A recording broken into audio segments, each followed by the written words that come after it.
از خود نوٹس اختیار میں تبدیلی کے لیے آئین میں ترمیم کرنا ہوگی۔ حکومت کے پاس ترمیم کے لیے دو تہائی اکثریت نہیں۔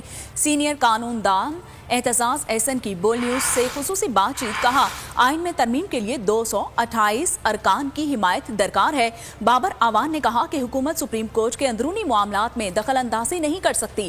سپریم کورٹ نے اپنے رولز خود بنانے ہیں، قانون سازی وہاں کی جاتی ہے جہاں قوانین موجود نہ ہوں۔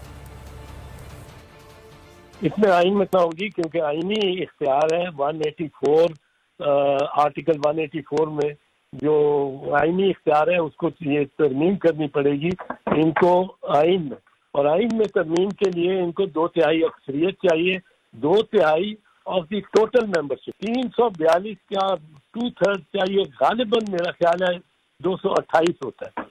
بہرحال 228 ان کے پاس نہیں ہے، ان کے پاس تو 180 بھی نہیں ہے۔ سپریم کورٹ آف پاکستان اپنے معاملات جو اندرونی معاملات ہیں، جو ان کے جوڈیشل سائڈ کے ہیں یا ان کے ایڈمنسٹریٹو کے سائڈ کے ہیں، یا کیسز کس طرح سے چلیں گے، کس طرح سے ڈسپوزل ہوگی، سپریم کورٹ نے اپنے رولز بنا لیے۔ آئین کے تحت بنائے ہوئے آئینی عدالت کے اپنے رولز موجود ہیں۔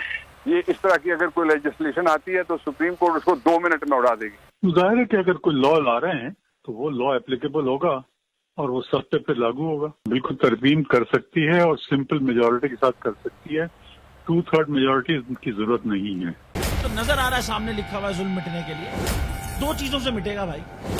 ایک عدل کی کرسی پہ جو لوگ بیٹھتے ہیں نا، وہ عدل کے حساب سے فیصلے کرنے لگے، دوسرا قوم نکل کھڑی اس ظلم کے خلاف، تو ظلم ختم ہو جائے گا۔ یا ان دونوں میں سے کوئی ایک چیز ہو جائے یا دونوں ہو جائے۔ اگر 420 کا مقدمہ تھا، اس وقت عدلیہ میں جو لوگ بیٹھے ہوئے کیس دیکھ رہے تھے وہ پوچھتے نا یار چیٹ ہوا کون ہے؟ جب ان کو دکھتا کوئی چیٹ نہیں ہوا کیس ختم کر دیتے، تو ظالم ظلم کر ہی نہیں پاتا۔ 9 ججز نے نوٹ بیفور کیا میرے کیس کو، یار 1.5 سال چلا، شخصی ضمانت کا کیس، سیم کیس اسلام آباد میں کر دیا۔ ایک ہی الزام پہ 2 کیس ہو نہیں سکتے بھائی، مطلب 60 دن کا وقت ہوتا ہے، 102 دن کے بعد میں جیت گیا، کیس بری ہو گیا، 102 دن کے بعد اپیل فائل کی، ایکسپٹ کر لی، نہیں کرتے نا ایکسپٹ، ختم ہو جاتا نا ظلم یار۔ بھری عدالت میں مجھے بری کر دیا، پھر پتہ نہیں کیا ہوا 2.5 گھنٹے بعد کا نوٹ بیفور، میں نہیں سنتا یہ کیس، کھڑے رہتے اپنے فیصلے پہ، مٹ جاتا ظلم۔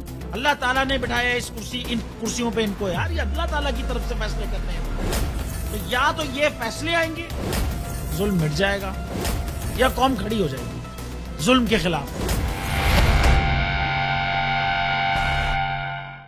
رحمت کا مہینہ آ گیا ہے، بخشش کا سفینہ آ گیا ہے، ہوگی ملاقات علماء دین سے، جو دیں گے اتحاد بین المسالکین کا درس، ذکر ہوگا انبیاء کرام کا، رمضان کی اسپیشل ٹرانسمیشن رمضان میں۔